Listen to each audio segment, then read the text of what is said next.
Einstein was thought to have said, "If you can't explain it simply, then you don't know it well enough." If you flip this quote around, you get a very powerful study tool. If you want to learn something well, explain it to someone. I touched on this, meaning I explained it a little, in one of my videos on how to study less, study smart, based on a lecture by Dr. Marty Lobdell, and I'll put this video up somewhere here or down below. Since teaching what you're trying to learn is such a powerful study technique, the process of doing it is worth exploring or going into more detail about. The process of explaining what you're learning is called the Feynman Technique, and it's named after a top theoretical physicist called Richard Feynman. Hello lovely language learners, it's MORKSENSEI, and if you're new here, welcome to my channel. I've been a language instructor for over 25 years and I've learned a few foreign languages myself to various degrees, so I can relate to your challenges. On this channel, I give advice to students of EFL on how to learn more effectively. If this is you, please stick around. Okay, now Dr. Feynman received a Nobel Prize for his work in quantum electrodynamics.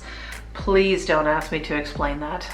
Feynman was so good at explaining difficult concepts with simple language that he also became well known as an excellent teacher. To test whether or not his workmates understood the concepts he explained, he would get them to explain them back to him in their own simple language. He believed that if they could do this, then indeed they had understood well. The Feynman learning technique has been proven an effective method for learning something new or deepening your understanding of what you already know. You'll be learning to think critically about information and apply your knowledge. Obviously, you'll also get better at teaching, and you'll be better able to study for an exam.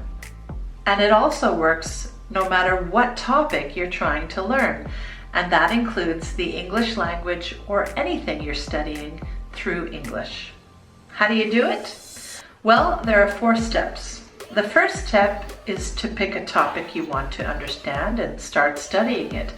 Once you think you know what it's about, take a piece of paper and write the topic at the top of the page.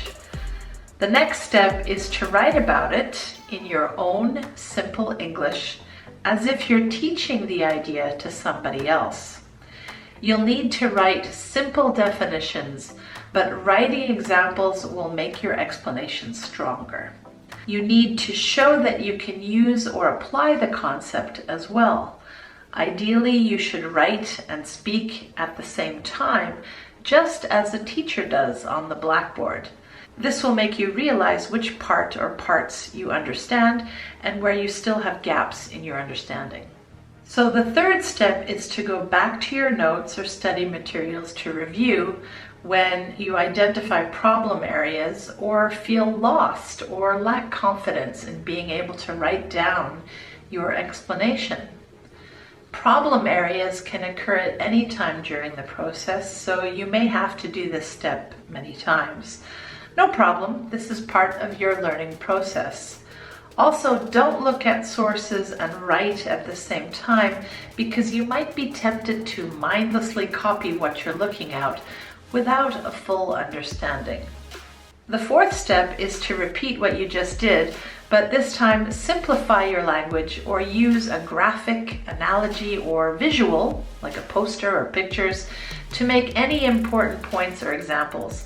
If your explanation is too wordy or confusing, you probably haven't understood it well enough, so it's best to start over again. Remember, simplicity is the goal. You can use this technique when learning new words in English. Look up a word you need or want to know in a few dictionaries, study its meaning and use, and then write and explain it to a friend or even to yourself.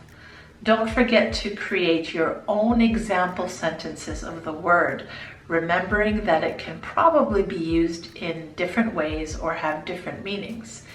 Keep doing this until you feel confident you have a deep understanding of its meaning and how to use it. I find it helpful to imagine that the people who are listening to your explanation are just children. Kids aren't stupid, but they may not have the base knowledge, experience, assumptions, and vocabulary that you do. If children can understand you, then it proves that not only are you a good teacher, but more importantly for you, that you also know the content well. In fact, if there is a younger person in your family, try this technique with them. Kids are great because they'll keep asking, why, until they get a satisfactory answer. If you get a lot of whys, you'll probably have to prepare more or better explanations or examples. Thinking about an idea by explaining it is a very effective learning method. Going through the process helps you confirm what you know and remind you of what you don't yet know.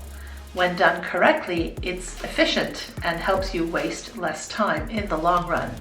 It will take time in the short term, however, and does require a lot of your effort.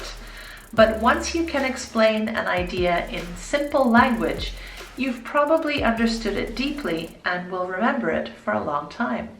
Have you ever used this technique to help you learn? Something similar to it? Comment below. Oh, and why not try explaining the Feynman Technique in English to someone you think could benefit from it? Okay, that's all for today. Don't forget to like and subscribe, and we'll see you in the next video. MORKSENSEI signing out. Mwah!